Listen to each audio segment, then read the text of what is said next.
Hey there, I'm Dr. Ruth Roberts. Hope you are all well.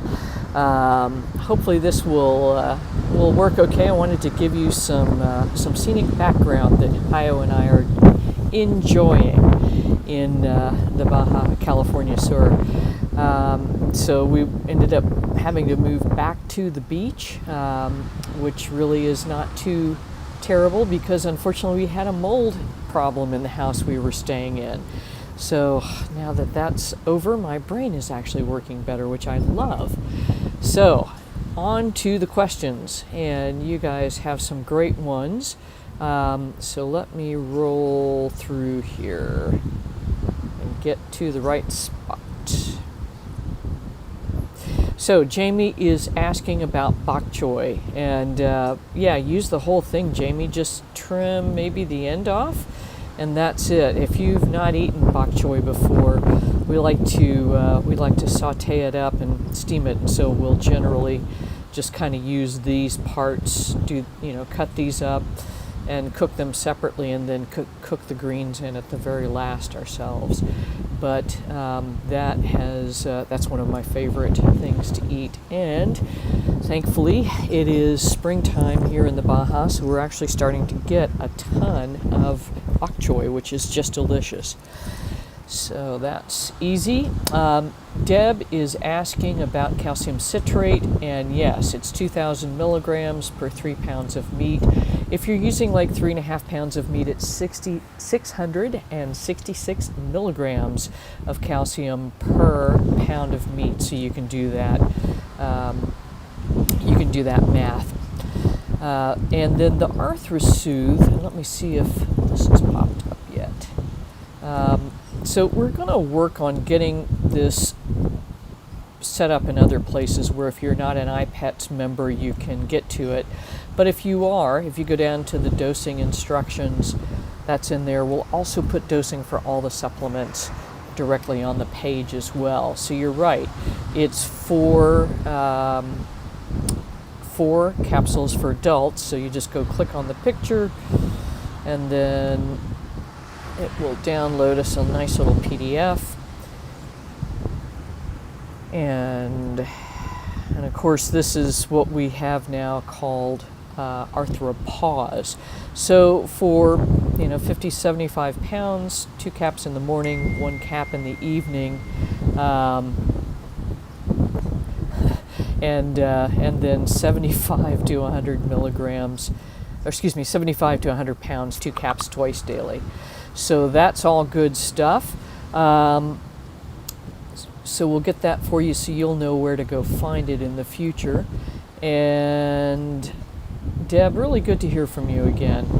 Lolly, thank you for sharing this. I do not know exactly what's going on with this, but I will look at it. I know for a while, as is mentioned in the comments here, that there were a lot of bad or fake products coming from China on Amazon. And so this is where I would order directly from your veterinarian or from one of the larger pet stores, PetSmart, Petco, things of that nature, because there were a ton of fakes. But I'll dig into this. The article that you sent over is really interesting. In practice, I had absolutely no problems with this collar, with the exception of occasional irritation to the skin. And that was kind of the extent of it. But, the seizures and things of this nature, none of this ever happened. The other thing is that hopefully it's just that these were fake products, and that's what created the issue. And it's very interesting that this kind of thing can happen, and there's a certain percentage below which most of these groups will not do further investigation or put a black box warning, things of that nature. So I don't know. I'll dig into this because they're saying this has been going on for quite some time. But in practice, I had a tremendous problem, a tremendous problem with other collars that were a different type of chemical, but never with this. So we did see, I can't even remember the name of that thing. It's gone. Anyway, it was just a straight tick collar, and I did see some major issues. So that's what I got on that one. And then this aggregate sheet. The other thing that's frustrating about this is that it reports the deaths that have been associated with the product, but doesn't necessarily tell you if they truly were caused by the product. So again, we'll take a deeper look on that and see what we can find out. But yeah, I mean, I think you got to get it from a trusted place, because there is a ton of counterfeit out there and badly made products. And then Michelle is saying she lives in Canada. She's been doing really great on Croc Pet for years, and she wants to know what I'd recommend for flea tick and heartworm prevention. So Michelle, I think there are several lives that I did that I think it was 2 years ago in January, where I went through and kind of explained how to choose heartworm prevention based on where you live, flea control, that sort of stuff. And so that's what you really need to start thinking of. If you go to the American Heartworm Society or look up heartworm incident maps, you'll be able to see, how good or bad is it in Ontario. It's not very bad. And so that's where I typically recommend using HeartGuard, and where you are every 60 days is probably plenty. And then for fleas and ticks, how much of a problem do you actually have?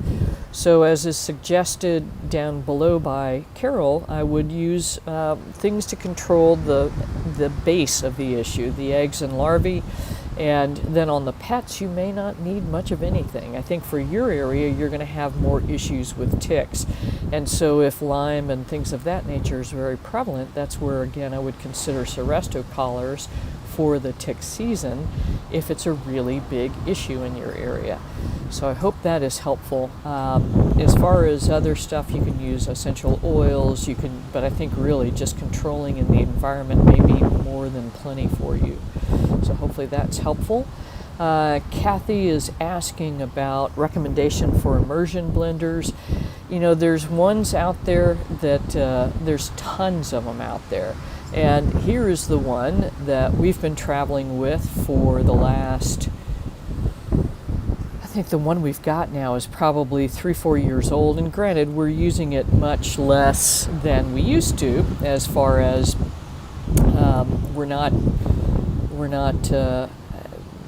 we don't have 10 pets anymore. We had like a massive commercial style one. We just have this part left. I used to like to use this to make sauces. This whisk thing was never particularly useful to me, but this thing is just a workhorse. So we use it for making crock pet for the pets. We use it for making mayonnaise. There's an amazing recipe where, 4 ingredients in a minute in an immersion blender, you got a batch of mayonnaise. So this I can't recommend highly enough. It's just been wonderful. And I'll drop that, and it's a Breville blender. Let me drop that link in here for you. So this has been just fantastic.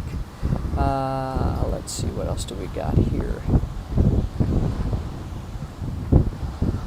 And Lolly's asking about Debbie, and Debbie, I texted her to make sure that everything was okay, and she's doing fine, but she just had enough of all the hateful comments, censorship, blah, blah, blah. And so we are, so she's doing great. She just got fed up with Facebook. We are doing, and to that end, we are doing a lot of work in the back end of the site, because one of the goals with the membership area is that we can set up groups. And my goal is to, by the end of March, have groups created so that you can interact there. You're in a place where you don't, if you get fed up with Facebook, and frankly the only reason I use Facebook is because it is easy to interact with you guys here. But personally, there's so much hate and anger and all of those things, and it just isn't fun. And I think that's a lot of what kind of took our country sideways and made us feel that it was okay to say ugly things to people we'd never would have a chance of physically meeting. Anyway, so long story short, we'll be creating some groups by the end of the month where you can interact with people, ask questions, things of that nature, and not have to go onto Facebook unless you absolutely want to.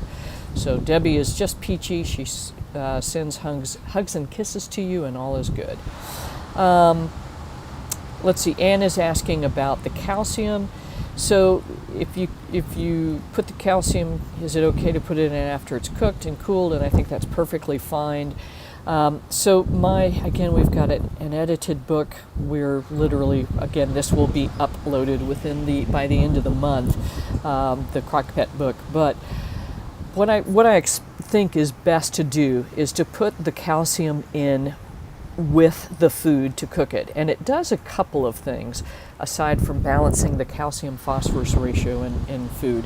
One is that it helps to consolidate those phytates and anti-nutrients that are present in some of the brassica species, and just put them in a form that is not absorbable by the body, and that they will not interact with with absorption and things of that nature. So that's what I would suggest doing, is actually adding it on a regular basis during cooking. And I think that makes more sense. But if you forget, just throw it in afterwards. So no problem, no worry. So I hope that is helpful. I think we've got a couple of other questions here. And Ellen, who I spoke with this week, and it sounds like things are going great. She's asking, do you think it's okay to mix in a little bit of the KD dry food with her homemade food? Yes, Ellen, do what you got to do to keep her eating, and then, but the goal would be to actually take the KD dry food away after a couple of weeks, and see if that doesn't help. And then I think mid-March would be a good time to recheck blood work. You may want to push it out towards the end of March, about 30 days after you've made some of these changes, until you can see what's what. So that's what I have for you this week. I hope you were able to check out the Dog Care on Air deal on Facebook. If not, the way they did this is, I think, very smart. Instead of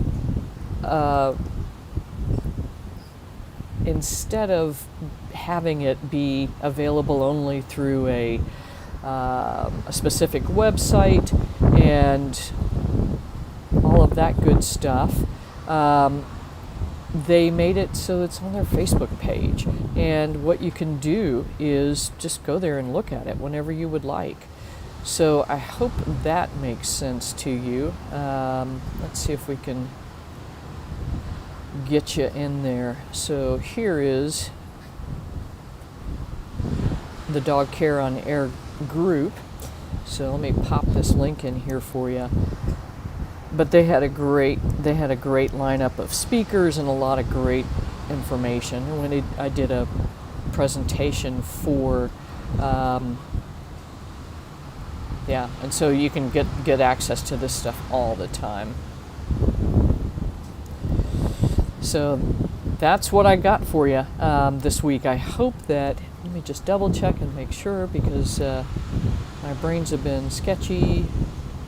So yeah, we got it all. So again, many thanks for your support over the years. We've got some great changes coming, trying to get this honed down to where it's easier to take care of, and I finally have got a wonderful man helping us with the back end, so that I'm not trying to figure out the tech stuff, and I think we'll be able to get things squared away. So until next week, remember, your pet's best health starts in the bowl.